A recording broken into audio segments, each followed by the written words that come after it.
Now, the last thing that we're going to talk about in this from this chunk of material is known as enthalpies of formation. Enthalpies of formation relate to something known as the standard state. The standard state of any given element is the form most stable at a particular temperature of interest in that standard atmospheric pressure. I'm sorry.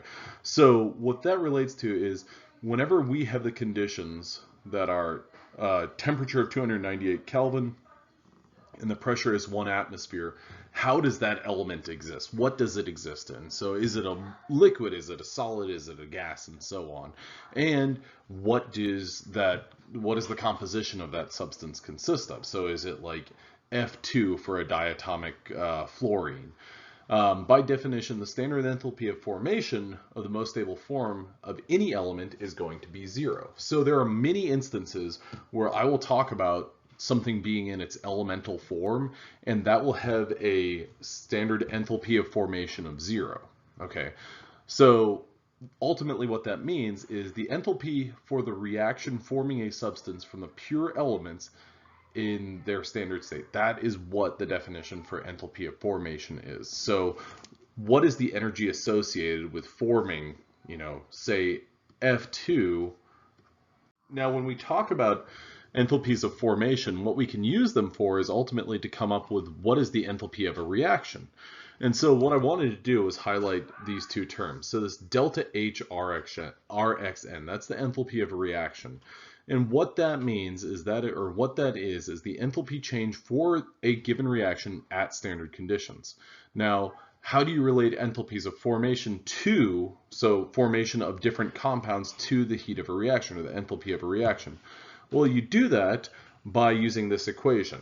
And this equation is essentially, or what you'll commonly hear it referred to as, is enthalpies of your products minus enthalpies of your reactants. So there are a number of different factors here, though, so it's worth taking note of those.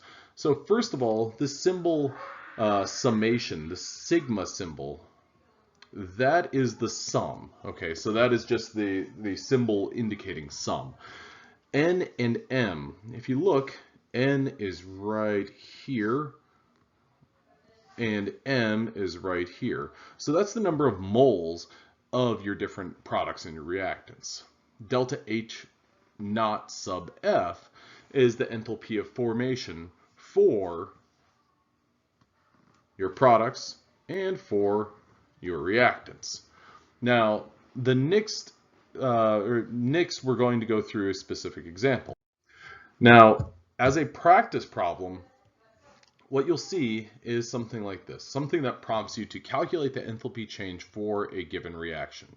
You will be given all of the different components of that reaction, and I'm not sure why I accidentally made a nice line there, but anyway, you'll be given a reaction. On the left-hand side are your reactants, and on the right-hand side you'll see your products. Now, under each one of these, C3H8 gas, okay, so that reactant, well, that has a delta H naught F of negative 103.85. So what that means is in order to take those 3 carbon atoms and 8 hydrogen atoms and combine them to make 1 mole of a molecule of C3H8, that reaction was an exothermic reaction, hence the negative value there, negative delta H, and it was negative 103.85. So the combination of all those different substances, or all of those different elements, caused a release of 103.85 kilojoules. Okay, so then our next reactant is O2. And O2 is worth noting because O2 in its standard state is a gas. So the standard state for the enthalpy of formation of anything is going to be 0 when it's in its standard state. So O2 as a gas is in its standard state. Okay, then if we go on to our products, we've got CO2 gas and H2O liquid. Okay, so we find those two different enthalpies of formation on this chart. Now what we're ultimately going to have to come up with is basically, well, that equation that we looked at on the previous slide. Delta H naught Rxn is equal to sum of products minus the sum of your reactants. Do we have a data table that shows all of this information? Yes, we do. What are our products? Well, our products are CO2 and H2O. Now what we need to do is we need to take that 393.5 and we need to multiply that by 3 because we have 3 moles of CO2 that are going to be used. So negative 393.5 plus, or sorry, negative 393.5 times 3 is going to be 395 times 3. That is negative 1180.5. Okay, then we've got H2O. Heat of formation of water in its liquid form is negative 285.8. We're going to multiply this number by 4. So negative 285.8 times 4 is negative 1143.2. Those are all of our products. What we wanted, 1143.2, sorry, 43.2.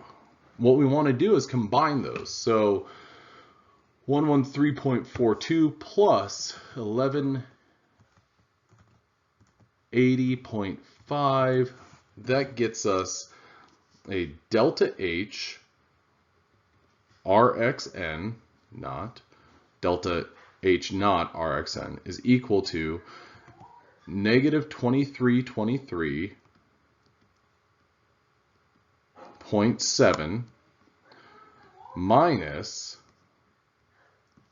what are our reactants? Our reactants are negative 103.85.